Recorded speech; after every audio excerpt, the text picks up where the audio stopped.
Chaque année, les températures battent des records. Et chaque année, les vagues de chaleur mettent en difficulté des milliers de salariés. Fatigue, malaise, arrêt de travail, voire accidents graves. Mais on oublie parfois une chose essentielle. Le travail sous forte chaleur n'est pas une fatalité. Avec les bons réflexes, les bons aménagements, on peut prévenir efficacement les risques liés à la chaleur. Et c'est ce qu'on va voir ensemble dans cette vidéo. Pourquoi la chaleur est-elle un risque professionnel majeur ? La chaleur n'est pas juste une gêne, c'est un risque réel, physiologique, mais aussi organisationnel. Quand la température dépasse 30 degrés en extérieur ou 28 en intérieur, les effets sur le corps s'accélèrent. Transpiration excessive, fatigue, baisse de vigilance, troubles de la concentration, risque de malaise, de coups de chaleur, voire d'arrêt cardiaque. Et dans certains métiers, BTP, industrie, logistique, agriculture, ces risques sont encore amplifiés par les efforts physiques, les équipements de protection ou l'exposition directe au soleil. Sans oublier que la chaleur accentue aussi les risques secondaires. Erreurs, accidents, conflits. Bref, c'est un sujet de santé, de sécurité et de performance. Pour agir à temps, encore faut-il savoir reconnaître les signes avant-coureurs. Voici quelques alertes à ne pas ignorer. Fatigue soudaine, maux de tête, vertige, nausées, crampes musculaires, sueurs abondantes, peau chaude ou au contraire froide et moite, troubles du comportement, confusion. Dans les cas graves, perte de connaissance.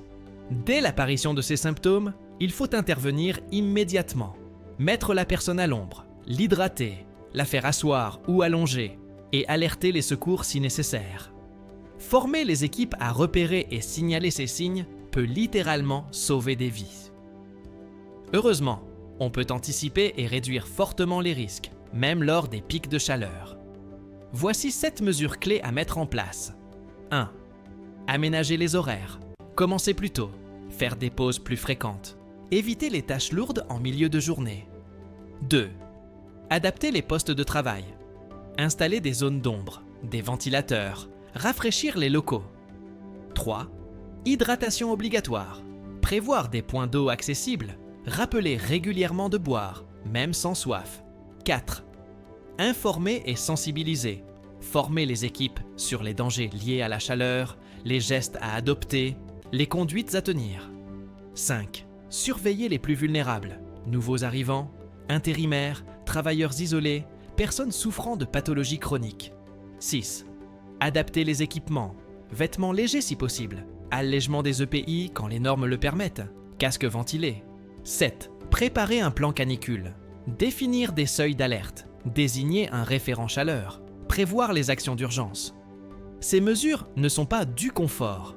Elles sont indispensables pour protéger la santé et éviter des arrêts de travail, des accidents, voire des drames. Quels sont les rôles des managers et du collectif dans la prévention des risques liés aux vagues de chaleur ?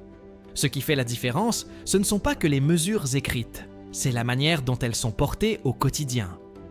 Et là, les managers ont un rôle essentiel. Montrer l'exemple, être attentif aux signes de fatigue. Encourager les pauses. Ouvrir un espace d'écoute et d'adaptation. Et du côté des équipes, c'est aussi une affaire de vigilance partagée. Prévenir un collègue, signaler une situation à risque, demander une pause quand c'est nécessaire. La culture sécurité face à la chaleur, c'est un travail collectif. La canicule n'est plus une exception.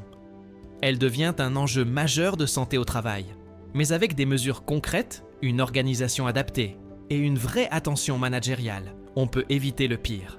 Protéger les équipes, maintenir l'activité, préserver le collectif. C'est possible, dès aujourd'hui.